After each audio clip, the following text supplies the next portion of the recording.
Guys, a lot of times teachers, when they're talking about teaching you American English, they're using things like we want to speak clearly and understandably. And I think those are great goals, but I don't think those are the only goals. And for some people, that's actually not going to be enough because if your goal is a more natural American English, then we're going to have to change some techniques in speaking clear English, might actually be hurting your goals. Let's talk about it. Hey guys, good morning, good evening, good afternoon. This is your daily American English pronunciation show. Wake up, American. Again, we're typically meeting every single day, a little bit later. Usually we're meeting around 8 o'clock, but again, we've had some things kind of come up this week, so apologies for some issues with the time. Um, and by we, I mean me, and by me, I mean hi. My name's Jeff. It rhymes with breath. That's one of the four keys that you need to speak a more natural sound in American English, including placement, pitch, breath, trying to weaken your consonant sounds and trying to strengthen your vowel sounds. That's something that we are about every single live stream, every single class, every single video you see us doing, where we're talking about these things because these are how you achieve a more natural sound. And to demonstrate this, I kind of want to look at some sentences and pronounce them in a way that kind of uses some of the techniques that you're going to hear a lot of people using when they teach American English that are not wrong, but that again can kind of get in the way of achieving that more natural sound that you may be going for. Okay, so some of these rules that we're going to be taking a look at include, for instance, making a th sound with your tongue between your teeth. That's a very common strategy I see a lot, where they're going to say put your tongue like here. So you're saying words like that or those instead of like that and those. Okay, another technique I hear a lot is, for instance, for sounds like N or S, you want to take the tip of your tongue. That's the tip of your tongue, the very front of your tongue. You want to put it against the top of your mouth, so like N or like S. Or for instance, sounds like O. When you say O, you want to do this, right? O, O. We're going to talk about why that's not always going to be working. Or for instance, like a W sound. You hear a lot for like W sound, you have to round your lips as well, like what or where. All of these things in the right context can work. But I think a lot of times when teachers are teaching you those things, they are assuming that what you're doing is also using a lower placement, having the right amount of breath, incorporating pitch changes. They're assuming all of that, or they're not even aware of those concepts, or they're not even aware that if you have the wrong placement or if you send it super high, you're not going to actually get the right sound, even though your lips are technically doing the right thing. And that's actually something that happened with me a lot with students. When I first started teaching pronunciation, they would get the mouth position great. But then when we actually tried to move to actual words and sounds, we ran into issues. We're trying to avoid that.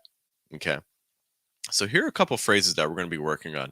I'm going to show you some techniques that kind of go over how a lot of times the sounds are taught. And then I'm going to show you a way that we can help them sound actually a little bit more natural by quote unquote like breaking some of those rules. So this first one is going to be focusing a lot on like th sounds with your tongue between your teeth, and then like a d sound with contact against the top of your mouth. So you may have been taught to say something like this, like that the dog, that the dog. Just try saying that like 3 times. That the dog, that the dog, that the dog. It's a little bit hard. Some of the things I'm noticing when I'm trying to do that, my vowel sounds are getting a little bit kind of squished. I'm losing them a little bit. Okay, so I'm able to get a clear sound. You can hear those ths, you can hear those d sounds, but I wouldn't necessarily call that a very natural sound. Like you're not usually going to hear people in North America pronouncing it quite that way. Um, so instead, let's try doing something. Let's just try keeping the tip of our tongue down against the bottom of our mouth. Let's try focusing a lot on those vowels and worry a lot less about those consonants. I don't even care if you get the consonants right. Let's just try this out. That the dog, that the dog. Let's do that 3 times. That the dog, that the dog, that the dog. Compare. That the dog, that the dog, that the dog, that the dog, that's the dog, that the dog.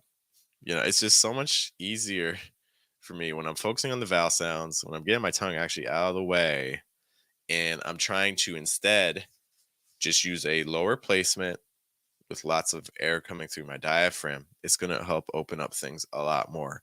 Having that th sound in between my teeth is just making it much more difficult to get that airflow through. It's also shifting my concentration because I have to think, okay, I have to get this forward and I have to push it back, and push it forward and push it back like that. The that the versus that the and things like that. How about this next one? A similar idea. So we have with the panther. If I'm doing some typical rules, it'll be like with. A lot of people also are using like a voice sound for with. Just know it's a voiceless th, so it's not with. Typically, it's with. It's like with the with the versus my way would be more with the here difference with the with the with the. Do you see the difference in tongue position there? Okay. And then we get panther. So typical ways that you're taught this is okay, I need to have to my tongue. It's a alveolar ridge at the top of my mouth. So pan, and then I need to get it back in between my teeth. There, it's like panther. It's like with the panther, with the panther. That's with a lot of kind of between the teeth action for the th. It's hard. It's a lot of work. I'm already tired.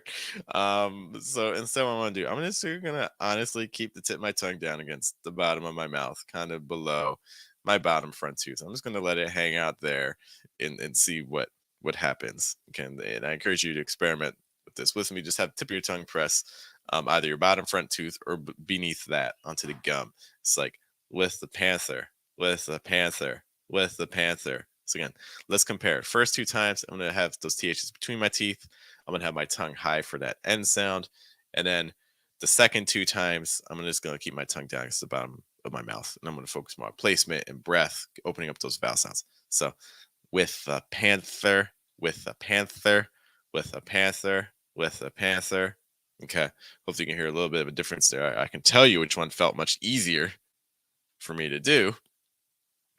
How about this next one? So we got some R sounds here. So a lot of times, we're taught, a lot of resources out there will say there's different positions for the R. The most common position is back of your tongue high, the middle of your tongue a little down, kind of dipping, and then the front of your tongue curling up again. It's like r, r. Um, the other way you're often taught that is the back of your tongue high and the front of your tongue down. So r, r. Okay. A lot of times people are not talking about the breath in the placement for this, so they're just kind of do like a which is a really heavy sound, which runs the risk of really raising your placement and blocking breaths. Like that's not the real sound I would encourage you to go for. I don't think it's very natural sound. It's too tight, it's too closed off. The sound we're really going for, in my opinion, is more like a It's a lot lighter, almost becomes more like a vowel sound. Er, and allows a lot more air to pass through. So let's see, for instance, this first word, rural. It's a word a lot of people don't like saying, but we're focusing on the wrong things. So if we do what, again, a lot of other resources talking about, again, like that kind of heavy and then for that L sound at the end, um, sometimes teachers are telling you, keep your tongue against the top of your mouth, like a so like rural, but that's not the right sound. It's clear, rural, but it's not very open. Because so if we start paying more attention to breath and lowering our placement, we can get something that is instead more focused on vowel sounds, less on the consonants. So more rural, rural. That's the tip of my tongue down against the very bottom of my mouth. Which one sounds a little smoother to you? Tip my tongue high, rural, rural. Tip my tongue down. Rural, rural, rural, rural. You can probably hear a difference there, right? Same thing with, for instance, like farmer. So if I have to tip my tongue high and my placement goes with it, it's going to turn into farmer, farmer, farmer. Versus keeping the tip of tongue down, low placement, farmer, farmer, farmer, farmer, farmer, farmer. So let's do both those words combined. Tip my tongue high, raising the placement a little bit. Rural farmer, rural farmer. Versus tip my tongue down the entire time, gets the bottom of my mouth. Rural farmer, rural farmer, rural farmer, rural farmer. Okay. Again, having that lower position it just helps keep things so much more open through my mouth, so I'm not blocking as much air. Some other sounds that how they're commonly taught. They're taught with like rounding lips a lot. So, for instance, O sounds. It's like oh. We see this, for instance, on the word open for our next group. Open, open, and that can work. I don't want to say that that can't work, but we need to make sure that when you do that, you're keeping your placement low and your breath open. Okay, so it's not open, open. When you can literally hear my placement rising and moving forward when I do that. Oh, it really closes off there. Okay. And then if I add that N sound high, it's going to go even higher. It's like open, open, open. Okay. Versus if I keep my tongue down again and I lower my placement and I focus a little more on my vowel sounds, and I'm also going to keep my lips a little straighter. Let's see what that sounds like. Open, open, open. Compare open, open, open, open. You hear a difference there. Um, we also see this for the oo sound. So oo for a lot of languages. Your language, if you're watching this, probably has an oo sound. Like 99.5% of languages have an oo sound. Okay. But the way it is for your language, you might find that it requires round lips and or a placement that moves farther forward. It's like an oo, ooh, ooh, ooh, ooh, or something equivalent. Okay. For American English, a more natural sound, in my opinion, is actually with straighter lips. That again, surprise, surprise, has a low placement and lots of breath coming through. Ooh, ooh, ooh. See how straight my lips are? Ooh, ooh, ooh. Versus ooh, ooh, ooh, and ooh, ooh, ooh. Okay. So if I say, let's do that first word for this group. So we had the word whose. Let's do that with round lips and tip of the tongue high for that Z sound on the ridge. It's like z, z. It's like whose, whose, whose. Let's do now straight lips to my tongue down. Whose, whose, whose. Again, whose, whose, whose, whose, whose, whose. Probably hear that again, that second group, just a little smoother, a little more air coming through. So now let's try to do this whole phrase. So we have that oo sound, we have that Z, then we have that Z linking to a TH. Oh my gosh. And then we have that O sound and then that N. So we're going to do that first time with round lips on the oo sound and the O sound. We're going to do tip of the tongue high on the Z sound and the N sound. And then we're going to do tongue in the middle for that TH. Even just tell you these directions is wild. Like there's so many steps to this. Oh my gosh. Okay, so let's do this. Like, who's that open? Who's that open? Who's that open? I'm tired. All right, so I'm gonna get lazy, quote unquote. I'm gonna just keep the tip of my tongue down against the bottom of my mouth the entire time. Okay. And again, I'm going to straighten my lips. So I'm not gonna round them crazy. And I'm going to project from a lower position. So who's that open? Who's that open? Compare. Who's that open? Who's that open? Who's that open? Who's that open? Who's that open? Who's that open? Okay. Probably start to hear some differences there, and I can tell you mouth position wise which one was much easier. Who's that open? Who's that open? To my tongue, just hugging the bottom of my mouth the entire time. I have one last little phrase for you here. Um, we have some N sounds, which again, tip of your tongue against your ridge. None, none. Then we get of, and then them again with that TH in the middle. So we end up with something like none of them, none of them, none of them.